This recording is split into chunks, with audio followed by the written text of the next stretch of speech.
Hi and welcome to Ken's Games Collection.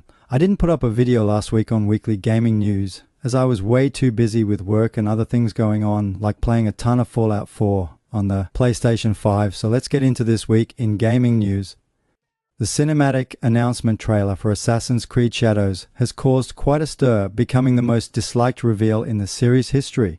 Across various channels on YouTube, the trailer has been bombarded with dislikes and the numbers are staggering. On Ubisoft's official channel alone, the video has broken 7 million views in roughly 4 days. But it currently stands at 277,000 likes compared to a whopping 673,000 dislikes.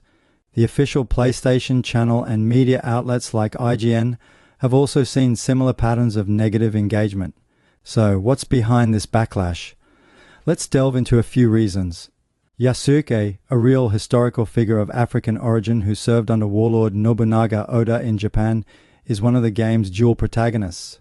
However, some fans are upset that Assassin's Creed's first foray into Japan doesn't feature native Japanese leads. While the female protagonist Naoi is Japanese, Yasuke's portrayal has sparked controversy. Historical accuracy and representation are at the heart of this debate. Ubisoft has faced criticism in recent years due to various issues, including allegations of workplace misconduct and anti-consumer practices. As a result, any mention of Ubisoft tends to evoke negative reactions. Despite the backlash, there are reports that Shadow's pre-order numbers are strong, suggesting that the controversy may not significantly impact the game's commercial performance when it releases in November. It remains to be seen how Ubisoft handles this delicate situation and whether the game can overcome the initial negativity. In the gaming world, passion runs high and fans express their opinions fervently. Let's hope that the final product lives up to expectations and provides an engaging experience for players. It seems that Ninja Theory, the developer behind Senua's Saga, Hellblade 2, has some exciting news. While some feared that developer Ninja Theory's celebratory Twitter post was a goodbye of sorts, it has since been reported that the studio's next game has actually already been greenlit. Hi everyone, as we sit on the eve of the release of Senua's Saga, Hellblade 2, I wanted to thank you, our fans, on behalf of everyone here at Ninja Theory. We see you and we hear you when you give us such love and support, when you tell us how much Senua means to you, when you tell us how much you are looking forward to the game and how much faith you have in us to continue Senua's story in a way that does justice to the connection so many of you have to her and to Hellblade. From the very beginning of Senua's Saga, Hellblade 2, we have had you in mind, and I truly hope that when you play the second chapter of Senua's story, you will find that familiar connection once again. And that also, so many more people will find their way to Senua and her world too. Making video games is difficult. Much like Senua, we as a team have been guided by a conviction to achieve our quest, to make a game that sinks you deep into Senua's world, and to take you on a journey that leaves you thinking and feeling. I believe we have achieved our quest, and I hope you'll agree. I'm very proud of the game, very proud of our team, and very proud of you, our fans, who have supported us on this magical journey. So, it's not time to say goodbye just yet. Ninja Theory continues to explore intriguing narratives and push the boundaries of gaming. What do you think their next game will be is anyone's guess. The latest Stella Blade update, version 1.3, is now available for download on the PS5 platform. Let's have a look at the additions and improvements it brings. Boss Challenge Mode. In this new mode, players can face off against 19 bosses from the base game. To progress in the boss challenge, you'll need battle data from bosses you've previously defeated. After completing the game's main story, you can also fight bosses on hard difficulty. Choose from several presets, including a minimum preset for a true challenge or a maximum preset with buffed up skills and stats. Once the challenge is complete, your battle data will be analyzed, providing metrics on your performance. Defeating all bosses on normal difficulty or higher unlocks the Neuralink suit for Eve. Additionally, 2 new nano suits, the white kunoichi and black kunoichi, have been added. Automatically lock onto an enemy again when switching back from ranged attack mode. Option to always display the compass in the HUD. Bugs related to unplayable sections, event triggers, and trophy awards have been addressed. The time limit for puzzles has been slightly increased. Various improvements have been made to controls and balance. The update weighs in at just over 3 GB. and it's great to see the game continue to evolve with new content and enhancements. Whether you're diving into the boss challenge or experimenting with the new outfits, Stella Blade fans have plenty to look forward to.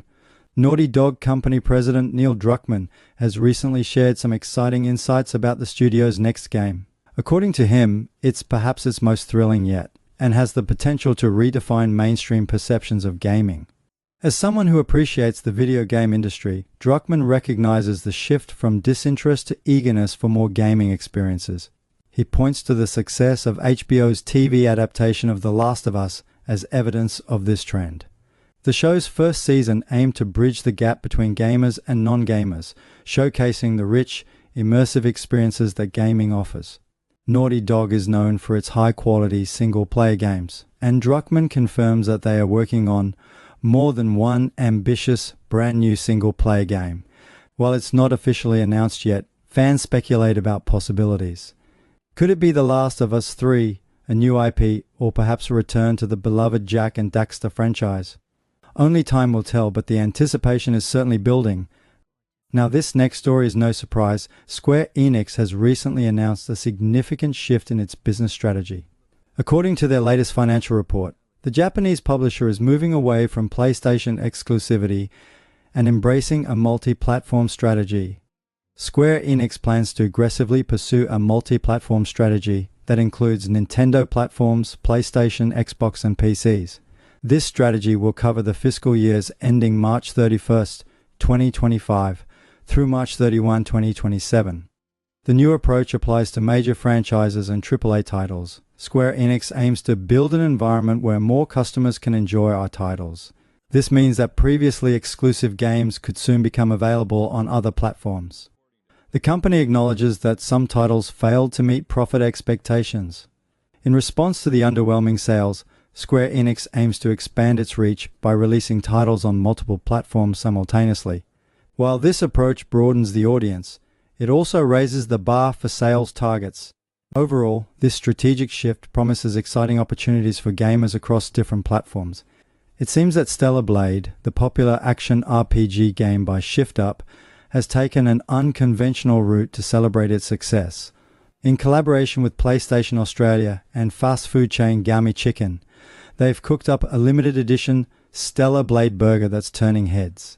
The burger, described as a golden crispy chicken fillet, topped with coleslaw and rich gammy cheese sauce on a slightly toasted blue bun, this vibrant blue burger is a visual feast.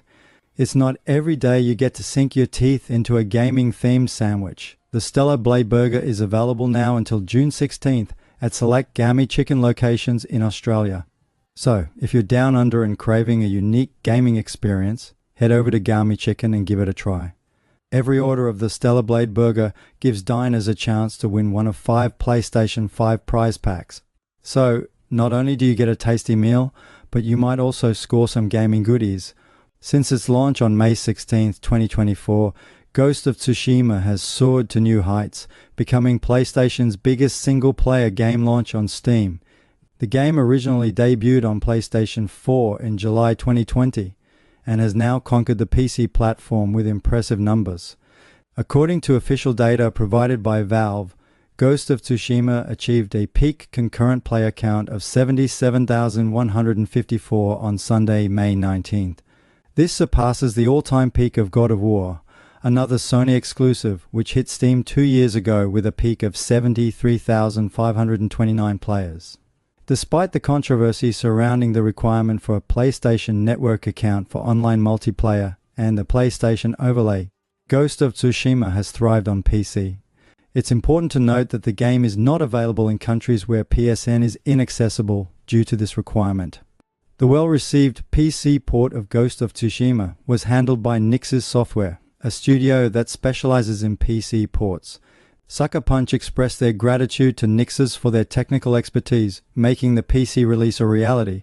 With Ghost of Tsushima's success, fans are eagerly wondering which other high-profile PlayStation exclusives might make their way to PC. While God of War Ragnarok is rumored to be the next candidate, Bloodborne fans continue to hope for a PC release. It seems that Bethesda has some exciting news for Doom fans.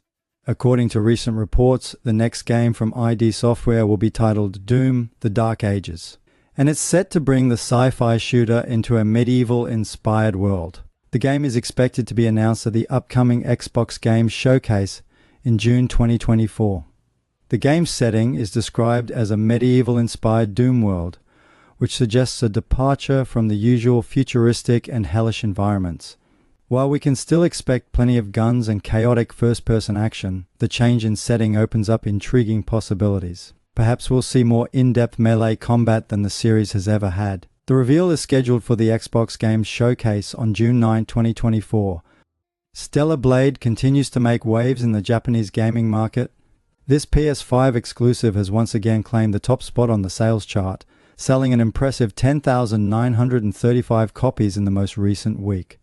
Since its release in Japan, Stella Blade has now accumulated a total of 91,099 units sold.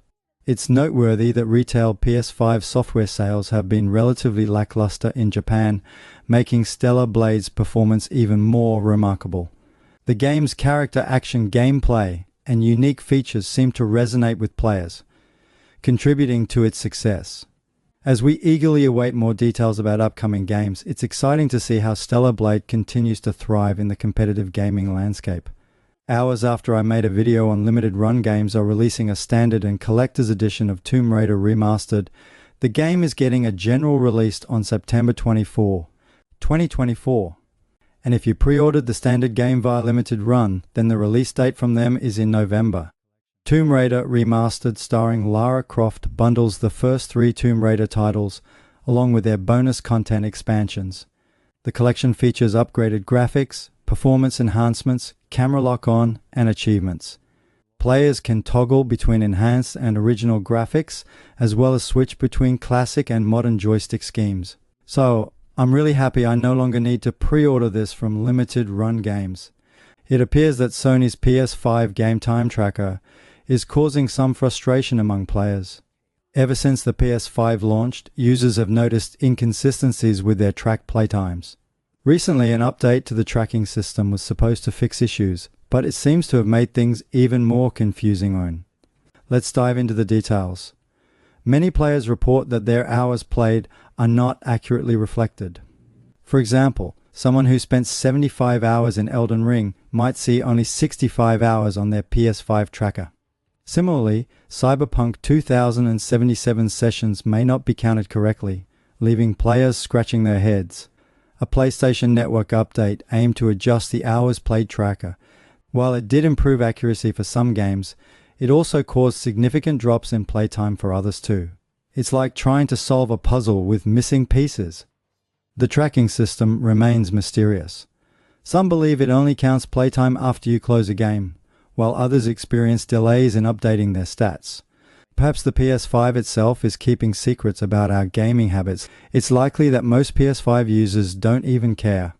But we think it's neat that the current gen console offers up playtime statistics on demand.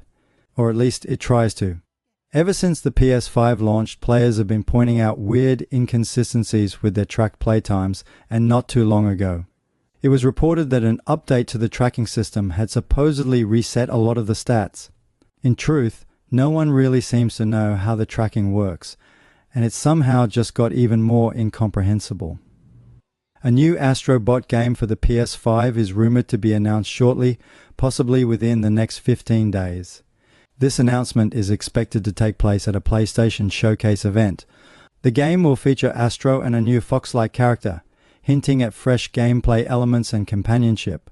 Unlike previous titles, this game is designed specifically for the PS5, not as a PSVR 2 game, showcasing the capabilities of the console. In case you missed it, earlier this week, Ubisoft rolled out a free boss attack update for Prince of Persia, The Lost Crown. It adds 2 new modes, fast travel, new accessibility options, and more. Ubisoft has now released the full patch notes, which also confirms the file size of this update for Switch is 526 MB. This is an entirely free update that allows players to take on new challenges, including Boss Revenge, where you can replay any previously defeated boss on any difficulty. To top it off, there's also the Boss Rush mode, where you can battle all of the game's bosses in succession in the ultimate challenge. This second mode will also allow you to unlock 2 new appearances for Sargon. Along with this is a new fast travel option for Mount QAF. If you haven't already tried out Prince of Persia, The Lost Crown on the Nintendo Switch, there's a free demo you can download from the eShop. There's more post-launch content coming to the game later this year as well, including Divine Trials and new story DLC. I'm still waiting for this game to drop in price before picking it up. So that's all for this episode of Weekly Gaming News. Stay safe, guys.